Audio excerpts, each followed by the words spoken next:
حجاز کی عمارت۔ یہ بات تو معروف ہے کہ مکے میں آبادی کا آغاز حضرت اسماعیل علیہ السلام سے ہوا۔ آپ علیہ السلام نے 137 سال کی عمر پائی اور تاحیات مکہ کے سربراہ اور بیت اللہ کے متولی رہے۔ آپ علیہ السلام کے بعد آپ کے 2 صاحبزادگان نابت پھر قیدار یا قیدار پھر نابت یک کے بعد دیگرے مکے کے والی ہوئے۔ ان کے بعد ان کے نانا مزاز بن عمرو جرہمی نے زمام کار اپنے ہاتھ میں لے لی اور اس طرح مکہ کی سربراہی بنو جرہم کی طرف منتقل ہو گئی اور ایک عرصے تک انہی کے ہاتھ میں رہی۔ حضرت اسماعیل علیہ السلام چونکہ اپنے والد کے ساتھ مل کر بیت اللہ کے بانی اور معمار تھے، اس لیے ان کی اولاد کو ایک باوقار مقام ضرور حاصل رہا، لیکن اقتدار اور اختیار میں ان کا کوئی حصہ نہ تھا۔ پھر دن پر دن اور سال پر سال گزرتے گئے، لیکن حضرت اسماعیل علیہ السلام کی اولاد گوشائے گمنامی سے نہ نکل سکی، یہاں تک کہ بخت نصر کے ظہور سے کچھ پہلے بنو جرہم کی طاقت کمزور پڑ گئی اور مکہ کے افق پر عدنان کا سیاسی ستارہ جگمگانا شروع ہوا۔ اس کا ثبوت یہ ہے کہ بخت نصر نے ذات عرق میں عربوں سے جو مارکہ آرائی کی تھی، اس میں عرب فوج کا کمانڈر جرہمی نہ تھا۔ پھر بخت نصر نے جب 587 قبل مسیح میں دوسرا حملہ کیا تو بنو عدنان بھاگ کر یمن چلے گئے۔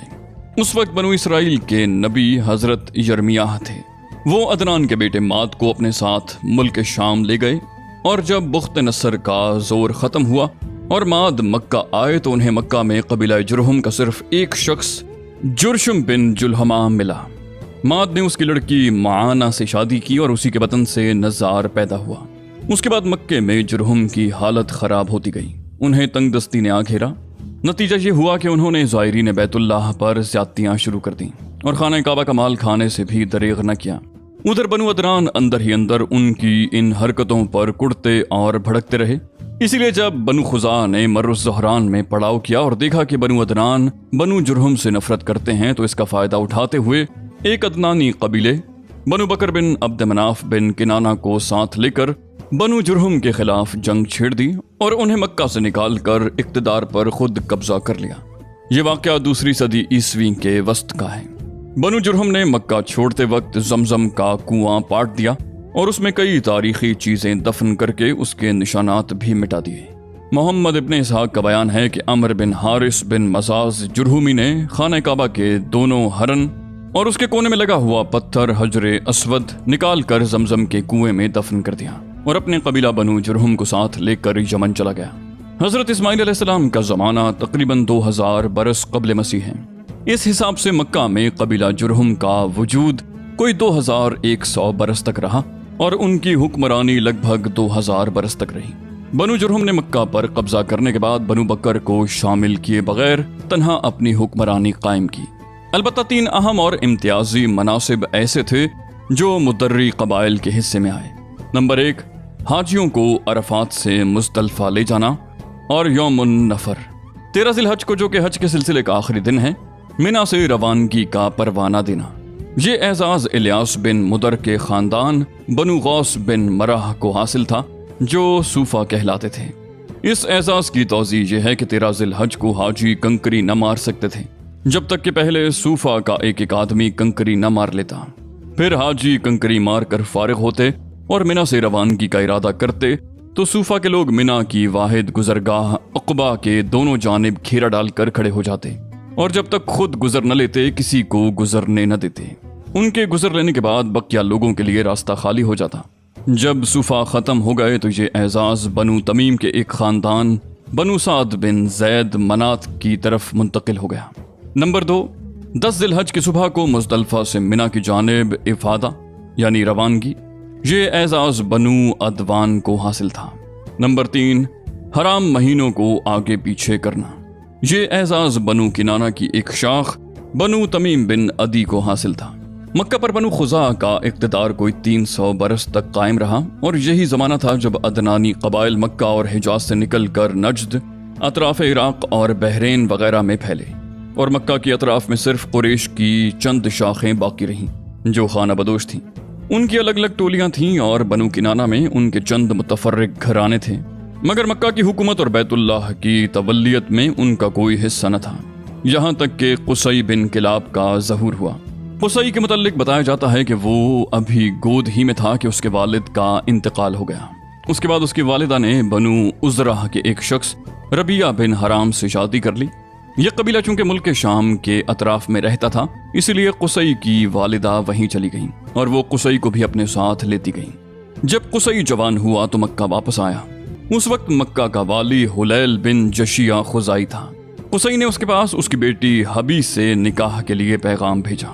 حلیل نے منظور کر لیا اور شادی کر دی۔ اس کے بعد جب حلیل کا انتقال ہوا تو مکہ اور بیت اللہ کی تولیت کے لیے خزاع اور قریش کے درمیان جنگ ہوئی، اور اس کے نتیجے میں مکہ اور بیت اللہ پر قصی کا اقتدار قائم ہو گیا۔ جنگ کا سبب کیا تھا، اس بارے میں 3 بیانات ملتے ہیں۔ ایک یہ کہ جب قصی کی اولاد خوب پھل پھول گئی، اس کے پاس دولت کی بھی فراوانی ہو گئی اور اس کا وقار بھی بڑھ گیا، اور ادھر حلیل کا انتقال ہو گیا تو قصی نے محسوس کیا کہ اب بنو خزاع اور بنو بکر کی بجائے کعبہ کی تولیت اور مکہ کی حکومت کا کہیں زیادہ حقدار ہوں۔ اسے یہ احساس بھی تھا کہ قریش خالص اسماعیلی عرب ہیں اور بقیہ آل اسماعیل کے سردار بھی ہیں، لہٰذا سربراہی کے مستحق وہی ہیں۔ چنانچہ اس نے قریش اور بنو خزاع کے کچھ لوگوں سے گفتگو کی کہ کیوں نہ بنو خزاع اور بنو بکر کو مکے سے نکال باہر کیا جائے۔ ان لوگوں نے اس کی رائے سے اتفاق کیا۔ دوسرا بیان یہ ہے کہ خزاع کے بقول خود حلیل نے قصی کو وصیت کی تھی کہ وہ کعبے کی نگہداشت کرے گا اور مکہ کی باغ ڈور سنبھالے گا۔ تیسرا بیان یہ ہے کہ حلیل نے اپنی بیٹی حبی کو بیت اللہ کی تولیت سونپی تھی اور ابو غبسان خزاعی کو اس کا وکیل بنایا تھا۔ چنانچہ حبی کے نائب کی حیثیت سے وہی خانہ کعبہ کا کلید بردار تھا۔ جب حلیل کا انتقال ہو گیا تو قصی نے ابو غبسان سے ایک مشک شراب کے بدلے کعبہ کی تولیت خرید لی، لیکن خزاع نے یہ خرید و فروخت منظور نہ کی اور قصی کو بیت اللہ سے روکنا چاہا۔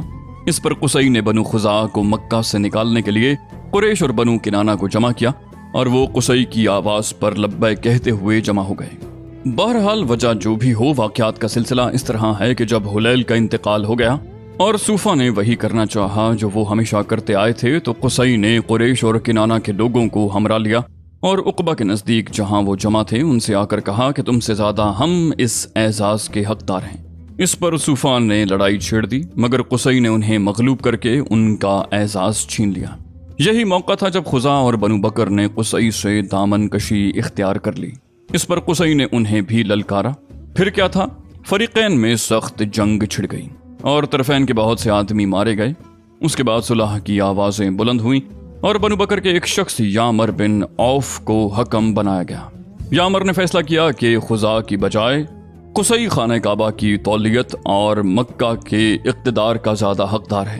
نیز قصی نے جتنا خون بہایا ہے سب رائے گاں قرار دے کر پاؤں تلے روند رہا ہوں۔ البتہ خزاع اور بنو بکر نے جن لوگوں کو قتل کیا ہے ان کی دیت ادا کریں اور خانہ کعبہ کو بلا روک ٹوک قصی کے حوالے کر دیں۔